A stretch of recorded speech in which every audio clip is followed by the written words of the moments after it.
Picture Scott Adams, stuck in a cubicle in the late 80s, staring at a screen filled with failed cartoon ideas. He's juggling a bizarre mix of office jobs, side gigs, and more flops than a Broadway rehearse. But inside that chaos, a spark is forming, a way to turn endless failure into his biggest win. How? Stick around because Adams flips the usual success story on its head. Forget the classic goal-setting pep talk.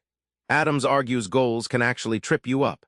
Here's the twist: systems beat goals every time, and that changes everything. Scott Adams didn't start with a clear goal to create Dilbert. Instead, he pumped out hundreds of cartoon ideas, pitching them and getting rejected again and again. He focused on a system of constant action, not a single destination. In fact, he says that if he had obsessed about his goal, making Dilbert famous, he'd have been paralyzed by fear of failing. Imagine planting seeds in a garden. A goal is like obsessively staring at one flower, hoping it blooms on your timeline. A system is tending the entire garden, watering, weeding, planting new seeds consistently. The flower you want might not bloom right away, but the garden thrives regardless. Systems build momentum, removing the cruel pressure goals attached to singular outcomes. The payoff? Adams transformed scattershot effort into a reliable growth engine. By focusing on a system, drawing every day, pitching relentlessly, learning along the way, he turned failure into fuel.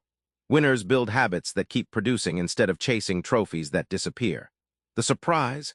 Less obsession with success actually makes it more likely. Forget passion. Adams spots a secret sauce nobody talks about: personal energy. It's the hidden power that drives success when enthusiasm wanes. Here's how energy flips the script. Scott tells a raw story. Early on, he was a miserable office drone, drained by soul-sucking meetings and fluorescent lighting. His big revelation came when he noticed days he ate well, slept enough, and exercised were his most productive, creative days. It wasn't passion sparking his work, but raw personal energy. This energy made sticking to his system possible. Think of energy not as a battery that drains, but as a fire you kindle.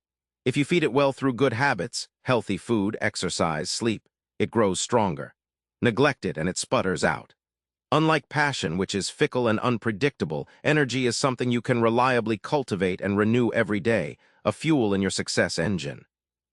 The transformation? Adams started scheduling his life around boosting energy first, then fitting work in around it. This flipped his productivity from hit or miss to nearly unstoppable. And that shift helped him juggle cartooning, side gigs, and even inventing salad dressings without burnout. Energy isn't just nice to have, it's your secret competitive edge. Scott didn't just survive failure, he made it his best friend. Failure, he says, isn't a dead end but a tool. Here's why embracing flops became his winning strategy. Scott's story of owning 2 restaurants is classic disaster: financial losses, burnt food, and zero customer love. Then his salad dressing invention bombed commercially. But each failure taught him something critical: where his skill set actually mattered and what was a waste of time. Instead of retreating, he used those flops as data points, refining his approach to creative work and business. Think of failure like fire drills at work, uncomfortable but essential. Failing fast lets you clear the smoke and find the exit quicker. Adams points out that obsessing over perfection kills innovation. Trial by fire means jumping in, learning where you're weak, adjusting, and trying again. The pain of failing softens as you collect experience scars, and soon the path becomes clearer. Here's the kicker: all those failures formed the foundation that made Dilbert a hit. Adams didn't stumble into success. He marched through a minefield of mistakes, charting what didn't work until he struck gold. Failure wasn't a roadblock, it was the map. His insight? Invite failure, embrace it, then pick its pocket for lessons. Remember Scott Adams that day, stuck in his cubicle, surrounded by rejection slips and failed experiments. He wasn't waiting for success to drop from the sky. He was building a system fueled by real energy and sharpened by failure. So next time you hit a wall, don't quit. Try this. Embrace your own failures today as lessons. Keep your energy high and build a system that keeps you moving forward. Success is waiting on the other side. Subscribe for more book summaries like this one.